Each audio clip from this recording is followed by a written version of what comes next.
In a city where chaos rules, only one man can save humanity from total destruction. It's up to Homer Simpson and family to save the world from a diabolical plot as they run and drive to unravel the conspiracy. Blackfinch! Critics call it the best Simpsons game ever. Get the lot, dude. The Simpsons Hit and Run. Yo guys, I'm back again with more consistent speedrun content. I just wanted to quickly give credit to the many people who gave me positive feedback on the first episode of this series. I may now be entering close to my 6th year in the speedrun scene, however making content around it is still a new field of work, and I am learning and adapting from many other creators out there. Any feedback is always greatly appreciated, and I hope you enjoyed today's video. Ah yes, The Simpsons. One of the iconic references to a greater time where the show had stellar writing, surprising special guests, and heartfelt moments. In today's era of The Simpsons, it only breathes on in relevance due to the tremendous shitposting found all throughout the meme universe. Another difference between then and now is the Simpsons franchise also had really awesome video games, which now barely exist thanks to EA doing sweet fuck all. The Simpsons Road Rage was the first Simpsons take on a 3D simulation of the town in Springfield, excluding Virtual Springfield of course, which by the way is fun as hell, God knows what reason.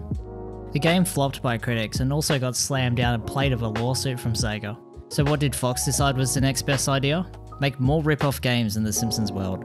One I have world record in, and the other being undisputably the most nostalgic childhood experience to date, The Simpsons Hit and Run. The Simpsons Hit and Run was released in North America on the 16th of September 2003 for the PlayStation 2, Xbox and GameCube. The PC port for this game would be released at a later date of November 11th, 2003 for North America. GTA Yellow is a game made by the same guys who are now bankrupt Radical Entertainment. By the year 2003, the Simpsons TV series was hitting around its 15th season on air. At this time, the show that we came to love had died, mostly due to poor writing, bad comedic timing, and lastly, special guest overload. The game was certainly not looking like it was going to be a greatly acclaimed game for its writing, but behold, the writers from the first 10 years of the show had returned to put their efforts into writing the plot and dialogue for this game, which is considered by many as the strong selling point for this game. Hit and Run had sold over 3 million copies worldwide and received great reviews from critics, and even received an award at the Nickelodeon Australian Kids' Choice Awards. Hey, my country has good taste, what can I say? Sadly, over the years, there was only so much fulfillment I could get completing every aspect of the game over and over again. Speedrunning is a growing gaming trend which ironically has been around since the 90s. Today is a thriving scene, with many events happening worldwide to raise money for good causes. I joined on the speedrun train around July to September of 2013. It was at this time I had discovered my first speedruns of Kingdom Hearts and The Simpsons Hit and Run. Ironically, Hit and Run was the first game I started learning, and my addiction for this hobby grew to the point where I dropped my previous hobbies and pursued more in this one by 2014. The Simpsons Hit and Run's speedrun history has grown so much throughout the years that I'll have to save that for another time. I mainly want to go over and cover many aspects of what makes this speed game so enjoyable by many, and give some advice on if this game will suit you and what category to start with. It is quite obvious the game is heavily inspired from the Grand Theft Auto series. However, The Simpsons is a more family-friendly product and needed to be made this way. Stealing cars had turned into hitchhiking, kicking people had become more of a Tom and Jerry gag rather than just straight murder, and lastly, the missions had a repetitive yet simple element to all of them. To break it down, we have collect missions, destroy missions, pursuit missions, evade missions, racing missions, and lastly, platforming missions. A main factor to mention is this game is also reliant on earning Buzz Cola coins, and using set coins to purchase clothing and vehicles, which are sometimes a forced requirement to start certain missions.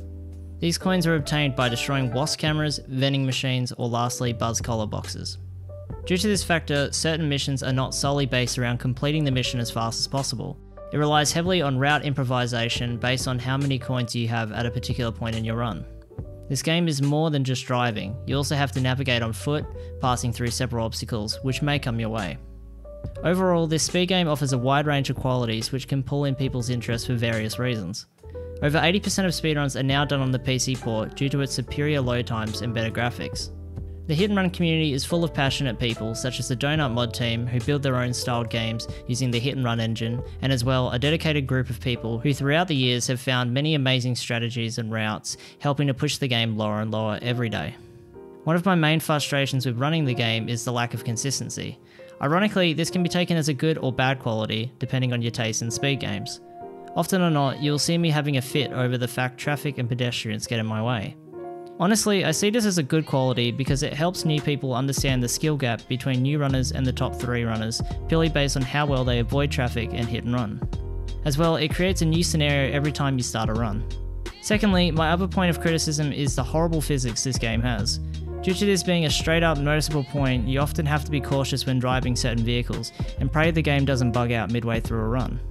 Since I got a positive criticism on the skill tier section of my previous video, I'll attempt to recreate it for this game. For most newcomers, it is strongly advised following a let's play route for your first runs of this game. It would be advised going to areas you may know have plenty of coins. This is wise due to the fact that you may get busted by police due to lack of experience dealing with traffic and pedestrians. In the intermediate stage, this is when you are following the speedrun route for this game. Efficiently moving through the game, only collecting coins which are necessary, and aiming to not get busted by the police. As well, you may start implementing easy to learn strats and despawning traffic and pedestrians more often. At this point, you are probably going for world record, and it's probably not wise to listen to my advice due to my outdated experience with the game. The big difference between runners like myself and top 3 is that they implement riskier coin routes and do more difficult strats in certain missions, such as 2-7, 3-7, and lastly 4-7. If you wish to learn more and get into this level, then I would advise checking out Liquid Wi-Fi's content. He is at this present moment the best runner of the game and has a lot of great advice to give. The Simpsons Hit and Run has a lot of diverse speedrun categories. Heck, there is even a second page dedicated purely to the arbitrary categories. I however will only be going over the categories on the SpeedRun.com page. Any percent is completing the game as fast as possible. In 90% of my speed games, this would be my preferred category of choice.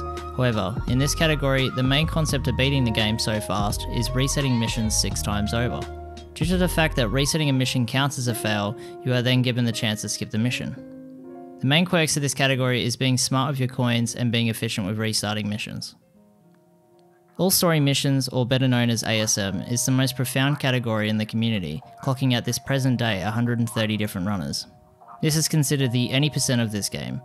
The objective is to complete every main story in the game as fast as possible from a new game file. This means the restarting mission strategy is banned.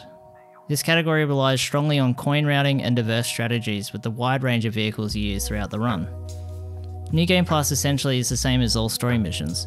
The main difference is that you're allowed to use a pre-made save file which already has all the cars and vehicles required to beat the game straight away.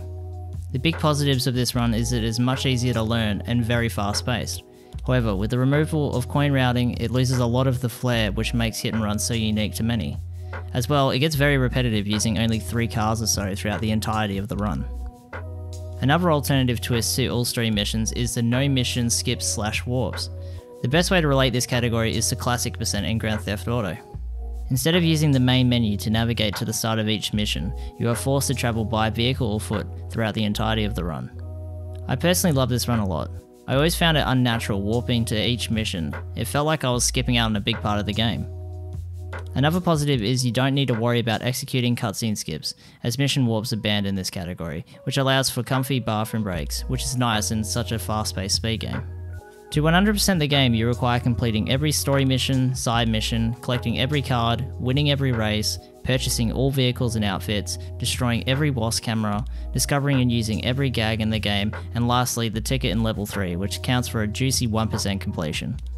This is a lot to take in. If you're someone like me who has horrible memory and focus, then I advise the other categories. However, this offers the fullest experience you can get from this game, seeing every part of the game and using a wider range of strategies and vehicles. The biggest flaw I find with this category is the 20+ minutes of coin grinding required to obtain enough coins to complete the run. It is very easy to make a mistake during the coin grind, costing you plenty of time and runs. You can 100% the game without coin grinding, however, the run will take several hours longer, so I advise against it. I love this game, and most importantly, I love the growth of this game. To reflect on where this game was when I started in 2013 compared to now is astonishing. So many new discoveries have been found in this game over the years, it is becoming one of the most actively ran on speedrun.com. If you have any nostalgia towards this game, I encourage trying to learn the speedrun for this game. It will give you a massive replay value and a new love for the game you may have never seen before. I have decided to change the rating system into more of a tier system, S, A, B, C, D, etc. Considering the wide range of speedrun categories, strats and routes, there is a lot of information to learn and adapt, and I believe that is nothing but positive, so I'll be ranking this game into A tier. If you have decided that now you wish to get more involved in the speedrun community for Hit and Run, I will leave a link to the leaderboards and the Discord on the screen and in the description. Lastly, I made a video giving 5 essential tips for this game, and I strongly advise checking it out. Some elements of the video are dated, but it's still a great video guide when learning the game. We will see you all in the next episode of Speedrun Retrospective. Thanks for watching.